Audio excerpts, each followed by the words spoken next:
Ava's Green World, a journey into the heart of nature. Once upon a time, in a quiet village surrounded by woods and wildflowers, lived a curious little girl named Ava. She wasn't like other kids while her friends played video games. Ava preferred talking to trees, listening to the wind, and planting seeds in her tiny garden. She called it her green world. One sunny morning, as Ava watered her strawberry plants, something shimmered behind the sunflower. She bent down and discovered a tiny door carved into the tree trunk. It glowed softly, as if inviting her in. Ava knocked. Suddenly, whoosh, a swirl of leaves and petals danced around her. And in a blink, she was no longer in her garden. She stood at the entrance of an enormous forest filled with glowing plants, talking animals, and singing rivers. A small creature with butterfly wings and a green cap flew to her. "Welcome, Ava," chirped the creature. "I'm Nim, the forest guide. You've been chosen to help save our world, me." Ava blinked. "But I'm just a girl with a watering can." Nim laughed. "And that's exactly what we need."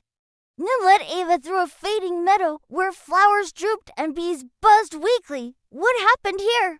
Ava asked, kneeling beside a wilted daisy. "The bees are confused. Too many pesticides in the wind," Nim explained, "and the flowers miss the old songs of the earth." Ava gently sang a tune her grandmother taught her while stroking the daisy's petals. To Nim's amazement, the daisy lifted its head and smiled. "You have the song of soil," whispered Nim. "You can help restore balance." Ava didn't fully understand, but she felt it. The earth was listening. Next, they reached a sparkling pond at least. It should have been sparkling, but plastic bags floated on the surface, and fish peeked out sadly. Ava's heart sank. "This looks like the lake near my school." Nim gave her a glowing crystal net. Try. Ava scooped gently, collecting the plastic.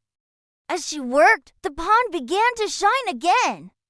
Frogs croaked a joyful tune, and even the sky above seemed brighter. "What can I do back home to help?" Ava asked. "Teach others. Say no to single-use plastic. Protect your lakes." Nim guided her to the center of the forest, where a massive tree reached up into the sky. Its leaves held memories of the earth, both happy and sad. The tree spoke with a voice deep as thunder and soft as rain. "Ava, the earth is a gift. It sings through every stream and sighs through every breeze. Will you be its guardian?" Ava placed her hand on the bark. "I promise." The tree glowed gold, and a seed fell into Ava's hand. "This is a memory seed," Nim said. "Plant it in your world. It will remind people to care." Whoosh! Ava opened her eyes. She was back in her garden, the watering can still in her hand. But something had changed. The wind whispered her name. The birds seemed to nod. Ava planted the seed in the middle of her garden. Weeks passed.